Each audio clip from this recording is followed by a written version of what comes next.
asalaamu calaykum waraxmatullaahi wabarakaatuhu. magacay waa maxamuud laag. sidaan horey u sheegay, waxaan maanta soo qaadanaynaa mowduuc ku saabsan faa'iidooyinka laga helo akhriska. goormo ayaa kuugu dambaysay buug, joornaal ama nuqul aad akhriso? ma waxaa tahay kuwa aan ka midka ahay ee wax ka akhriyo baraha bulshada ay ka midka yihiin facebooka, twitterka ama snapchatka? haddii aad tahay mid ka mida malaayiinta aan lahayn caada akhris joogto ah, jooji oo beddel dabeecadaada, sababtoo ah waxaad luminaysaa faa'iidooyin badan oo aad ka helaysid akhriska. inkastoo akhrisku leeyahay faa'iidooyin fara badan oo aan la soo koobi karin, haddana waxaan soo qaadanaynaa 5 ka mid ah faa'iidooyinkiisa. sidoo kale dhegayste, dhammaadka fideoga waxaan ku soo gudbin doonaa meesha ugu habboon ee aad ka helaysid buug kooban oo 10 ilaa iyo 20 daqiiqo ah, qoraal iyo dhegaysi midkaad jeceshahay. fadlan hayga hadhin. okay, aan bilaabo. faa'iidada koobaad, akhrisku wuxuu kobciyaa maskaxda. khuburo sameeyey baadhis iyagoo isticmaalayo aaladda lagu baadho maskaxda ee loo yaqaano MRI scanka ayaa ogaaday in akhrisku saameeyo wareegga iyo wada shaqaynta qaybaha kala duwan ee maskaxda. waxay sheegeen mar kasta oo awooddaada akhris ay kobocdo, isku xidhnaanta, wada shaqaynta iyo wareegga unugyada maskaxdaada way awoodaystaan. si fududna waxay u yeeshaan wada shaqayn wanaagsan. sida ay jidhkeennu ugu baahan yahay jimicsi ayay maskaxdeennuna ugu baahan tahay inay ballaadhato, iyada oo la barayo waxyaabo cusub, iyada oo la barayo inay akhriso oo ay barato shayyaal cusub. dhaktarro ka howlgala Cleveland Clinic oo ku yaalla waddanka Maraykanka ayaa ku booriyey in waalidku carruurtooda wax la akhriyaan xilliga ay yar yihiin ilaa ay ka gaadhaan dugsiga hoose, iyaga oo sheegay in carruurtu oo wax lala akhriyaa ay ku beerayso dhallaanka dhiiranaan iyo jacayl ay u qaadayaan buug akhriska, iyaga oo intaana ku daray inay ugu badan tahay in ilmaha mustaqbalka akhriska u noqdo mid uu ku raaxaysto, maskaxdiisuna ballaadhato, natiijo wanaagsanna ka gaadha waxbarashada. faa'iidada labaad, cilmi iyo aqoon. wax kastoo aad akhrido waxa uu gelayaa maskaxdaada, wuxuuna noqonayaa akhbaar kuu kaydsan oo aad haysato, mana ogid xilliga aad la kulmayso shaygaas. hadba intaaad akhrido ee aad cilmi barato, waxaad noqonaysaa qof waayo araga, una diyaarsan inuu wajaho caqabadaha kala duwan ee noloshiisa la kulmayo. bugaagta kala duwan ee aad akhrinayso waxaa ku duugan cilmi kala duwan oo ku saabsan dhaqanka, dhaqaalaha, bay'ada, taariikhda iyo diinta qoom ay leeyihiin.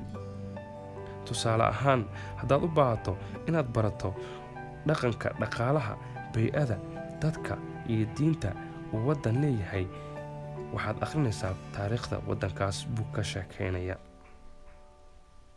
waxaa kale oo bugaagta ka baran kartaa cilmi kasta oo aad u baahan tahay, hadday tahay xisaab, hadday tahay taariikh, hadday tahay juqraafi, hadday tahay qaabka wax loo qoro ama maye qaabka cuntada loo kariyo.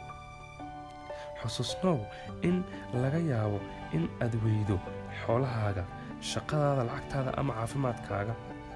ma jiro laakiin qof kaa qaadi karo cilmiga aad baratay ee maskaxdaada ku jira. kaydka dhabta ah waa aqoontaada.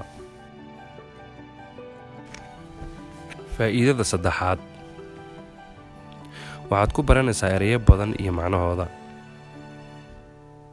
marka aad in badan wax akhriso, waxaad baranaysaa ereyo fara badan oo aadan horey u maqal ama arag, kuwaasoo ka mid noqonayo kuwa aad isticmaasho sida caadiga ah. inaad noqoto qof hadalkiisu toosan yahay, ereyo saxana ku isticmaala, waa mid aasaas u ah khibrad kastoo aad doonayso inaad yeelato.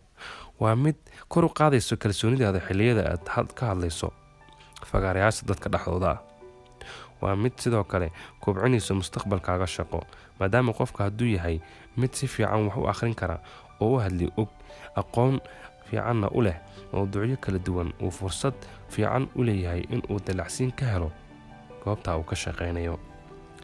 codayn 2019 ay samaysay shirkad la yiraahdo Cengage oo ku taala dalka Mareykanka, taasoo ka shaqeysa qaybinta agabka tacliinta fasalada KG ilaa 12 kana shaqeyso ku dhawaad 20 dal, ayaa ogaatay in dadka wax shaqaaleysiista ay raadiyaan in shirkadooda ku soo biiraan qof leh waxyaabaha afka qalaad lagu yiraahdo soft skillska ama xirfadaha fudud oo ay ka mid yihiin inuu qofku si fiican wax u qori karo, inuu qofku hadalkiisa si fiican u hadli karo.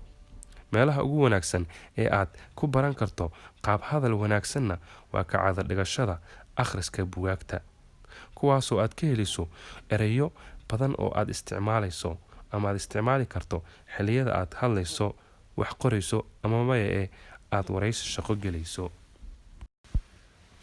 faa'iidada afraad, wuxuu yareeyaa murugada iyo walwalka. yaan jeclayn inuu ka badbaado murugooyinka faraha badan ee maanta meel kasta inaga haysta. cilmi baaris ay sameeyeen khuburo ku takhasusay cilmiga caafimaadka ayaa tijaabiyey saameynta ay yoogada, ciyaar loo isticmaalo in maskaxda lagu dejiyo, madadaalada iyo akhris ku leeyihiin heerka walwalka ee ardayda. khuburadu waxay ogaadeen in 30 daqiiqo oo akhris ah ay dhintay cadaadiska dhiigga, qaraaca wadnaha iyo heerka murugada si la mid ah marka uu ardaygu sameeyo yoogada amaba uu daawado waxyaabaha qosolka ah. qiyaas yar haddaan sameyno dhageystay 30 daqiiqo maalinkii haddii aad akhriso bishii waxaad akhrinaysaa 15 saacadood. 15 saacadood waxaad ku akhrin kartaa quraanka oo dhan bil gudaheed, ama 500 page book ka kooban maalinkii adigoo 30 daqiiqo oo kaliya wax akhrinaya.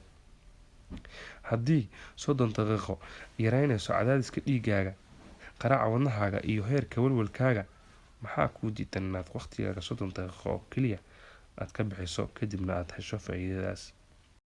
faa'iidada shanaad, waxaad ka heli hurdo wanaagsan. badankeen hurdadu way inagu yartahay, balse dhaktarra ka shaqeeya klinik ku yaala Mareykanka oo la yiraahdo Mayo Clinic ayaa sheegay in qaabka ugu wanaagsan ee qofku ku samaysan karo jadwal jiif oo asaas u ah helista hurdo wanaagsan iyo nasiinyo ay tahay inuu qofku 20 ilaa 40 daqiiqo oo akhrisa uu sameeyo ka hor intuusan seexan. akhriskaas ayay sheegeen inuu yahay buug caadi ah. waxaa kaloo ay qofka akhristaha kula taliyeen in uu akhriska ku sameeyo meel aan ahayn meesha uu seexanayo. dhaktaradu waxay ka digeen in aan akhriska lagu sameynin shaashada moobilka, maadaama iftiinka moobilka ka soo baxayo uu maskaxdana u suurtagelinaynin inay hurdo dareento. maxaad sugaysaa? haddii hurdadu kugu yartahay ama aad rabto inaad seexato hurdo wanaagsan, soo qaad kitaabka quraanka oo akhri 15 daqiiqo ilaa 30 daqiiqo ka hor intaad seexan, ama sidoo kale buug aad jeceshahay intaad seexan ka hor, kadibna ogow natiijada. inkastoo ay muhiim tahay, waan dareemi karaa in buug 300 ama 400 oo page ah inta la bilaabo dhamaystirkiisu uu adag yahay. laakiin ka waran haddii aad helaysid buugii oo kooban oo aad muddo 15 ilaa 20 daqiiqo ah aad ku akhrinaysid nuxurkiisii. waxaad ka heli kartaa linkeyga hoos ku lifaaqan applicationno hawshaas u xilsaaran. waad ku mahadsan tahay daawashadaada. haddii aad ku cusub tahay page-kan, like saar. haddii aad ka heshay wax ku anfacayna la wadaag saaxiibadaada si ay iga faa'iidaystaan.